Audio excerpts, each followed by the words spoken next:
Electronic voting machine बदलते भारत के मतदान की एक ऐसी मशीन जिसका निर्माण वोट डालने और वोट गिनने के लिए किया जा रहा है। दुनिया के सबसे बड़े लोकतंत्र में 1999 में चलन में आई इस मशीन पर आए दिन विवाद देखने को मिलते हैं। अब एक बार फिर से ईवीएम को लेकर विवाद सड़क पर दौड़ लगाना शुरू कर दिया है। ये विरोध वाली दौड़ कुछ और नहीं बल्कि ईवीएम की हैकिंग को लेकर है। दरअसल देश की राजधानी दिल्ली में शाम 4 बजे से करीब जबरदस्त नारेबाजी के साथ मार्च शुरू हुआ। इस दौरान नारे लगाए गए, ईवीएम हटाओ, देश बचाओ। लेकिन जैसे ये लोग 10 कदम आगे बढ़े, पुलिस ने मार्च को रोकना शुरू कर दिया। देखते ही देखते भारी पुलिस बल ने महमूद प्राचा और भानु प्रताप समेत प्रोटेस्ट में शामिल लोगों को बस में बैठाना शुरू कर दिया। पुलिस के रोकने के बावजूद दोनों वकीलों ने मीडिया के सामने अपनी बात रखी। इस दौरान प्राचा और प्रताप ने मांग करते हुए कहा कि चुनाव आयोग उन्हें 50 ईवीएम दे ताकि वे दिखा सके कि ईवीएम से छेड़छाड़ हो सकती है, उसे हैक किया जा सकता है। दरअसल इस हड़ताल के पीछे की असली वजह चुनाव आयोग के द्वारा दिया गया वो जवाब है जिसके तहत ये बताया गया कि ईवीएम से छेड़छाड़ संभव नहीं है।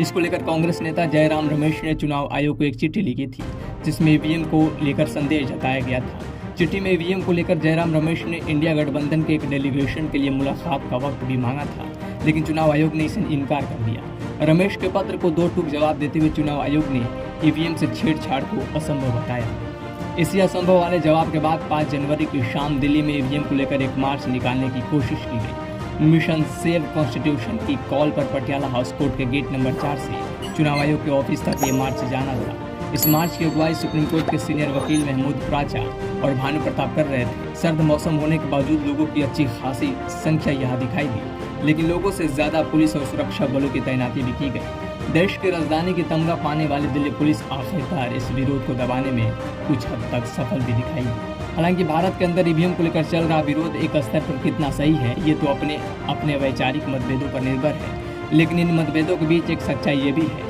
कि भारत द्वारा बनाया गया EVM Nepal, Bhutan, Namibia, Fiji और केन्या जैसे देशों में बेचा जाता है। इसके अलावा कई एशियाई और अफ्रीकी देश भी भारतीय ईवीएम मशीनों की खरीद में रुचि दिखा रहे हैं।